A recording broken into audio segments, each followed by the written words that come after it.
A father once pulled a bright red pepper from a tree in his yard and heard his dead daughter beg him to stop. "Daddy, why are you pulling my hair?" He froze. The wind stopped breathing. The birds fell silent. And in that moment, the earth remembered. This is the story of the pepper tree that remembered. Long ago, on the edge of the Caroni plains in Trinidad, where the cane fields stretched endlessly beneath the sun, there lived a farmer named Rag Singh. He was not a rich man.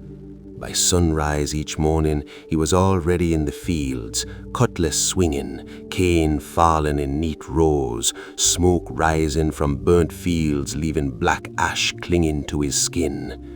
His hands were rough, his back ached, his clothes always dirty with soot and sweat. But though his pockets were light, his heart was full. Waiting at home was his only child, a little girl named Leela.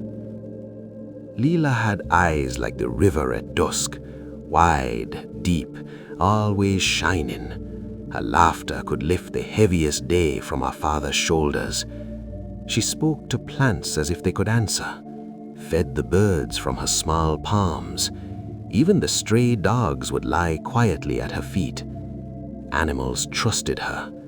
The wind seemed softer around her. But Leela had not always known joy. Her mother, Sati, had died during a heavy rainy season when sickness passed through the village like a curse. Leela was only 5. Since that day, Rag tried to be both father and mother, and for a while, love was enough. Years passed. The house grew quieter. The villagers began to whisper, "A man alone cannot raise a young girl proper. She need a mother. There are things a father cannot teach." The words settled into Rag's mind like seeds. After much thought, he agreed to remarry. A friend from the cane fields arranged it, and soon he brought home a woman named Mala. At first, she was sweetness itself, soft voice, gentle smile, promises of care. But kindness can be a mask worn thin. Each morning when Rag left for the fields, Mala's warmth vanished like mist under the sun. Leela, now 8 years old, was given chores too heavy for her small hands, carrying buckets of water from the standpipe, scrubbing the yard until dust filled her lungs, washing clothes until her fingers cracked and bled. Under the harsh Caribbean sun, she worked, and when she cried alone. Jealousy is a quiet poison. Mala watched the way Rag's tired face lit up whenever Leela ran to greet him. She heard their laughter at dinner. She saw how his eyes softened when he braided her daughter's hair with clumsy fingers, and something inside her twisted. Dark thoughts grow fastest in silent hearts. One dreadful evening, when clouds hung low and the wind moved strangely in the yard, Mala's jealousy became something heavier, something irreversible. By nightfall, the earth beneath the old pepper tree at the front of the yard had been disturbed, and Leela's voice was gone. When Rag returned from the fields, he called out to Leela like he always do, but this time there was no reply or Leela coming to greet him. Instead, Mala met him at the door. "She run away," she said coldly. "You spoil she too much. Maybe she gone looking for she dead mother." Rag felt the world tilt. He searched the village for days, called her name until his throat burned, checked the riverbank, the cane fields, the market road, but he found nothing. Weeks passed. The house became hollow. Silence sat at the dinner table. Then, one evening, as the sun melted into orange and gold, Rag noticed something strange. On the old pepper tree at the front of the yard, One single red pepper glowed, not bright like fire, but alive, as if something inside it breathed. Drawn to it, he stepped closer. His fingers trembled as he reached up and plucked it, and then a voice. Soft, fragile, familiar. "Daddy, Daddy, why are you pulling my hair?" The world stopped. The wind stilled. The birds fell silent. Rag stumbled backward, heart pounding against his ribs. Grief can make a man mad, but grief does not echo from trees. Slowly, shaken, he reached again. He plucked another pepper. "Ouch, Daddy, stop pulling my hair now, please." This time he cried out. He ran to the village center and called everyone. Men and women gathered beneath the darkening sky. Whispers filled the yard as Rag, pale and trembling, reached for another pepper. He pulled.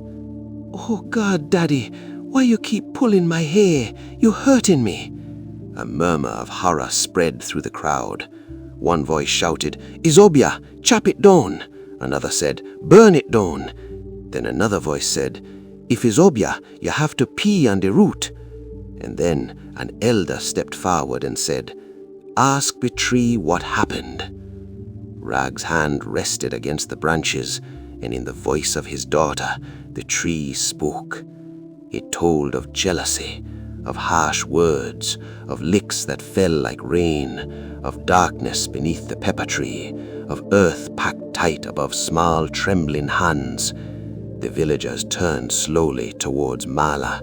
In disgust, the yard echoed with shoo-shoos. That nasty lady. Her face had drained of color. Truth had risen before the village. Rag collapsed to his knees. His tears soaked into the soil at the roots of the tree. "My Leela, forgive your foolish father. I did not see your suffering." The wind began to rise, slowly at first, then stronger. The branches of the pepper tree swayed violently, and then a black bird appeared. No one saw where it came from.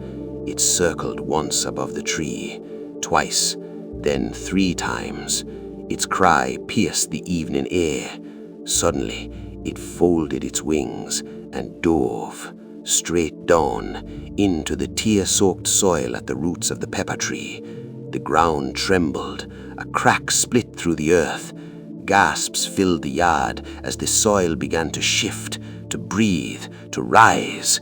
Roots twisted, dust swirled, and from the broken earth, Leela emerged. Not as a ghost, not as a shadow, but living, breathing, her small body weak but warm, for love cannot be buried. Mala's lies shattered before the village. The elders declared her guilty of cruelty beyond forgiveness. She was cast out, banished with nothing but the clothes on her back. Justice had spoken.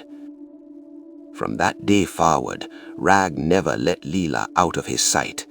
The pepper tree remained standing, strong, watchful, and villagers say that sometimes when the night wind moves through its branches, you can still hear a faint whisper, a reminder that the earth remembers, that innocence has a voice, and even that no truth stays buried.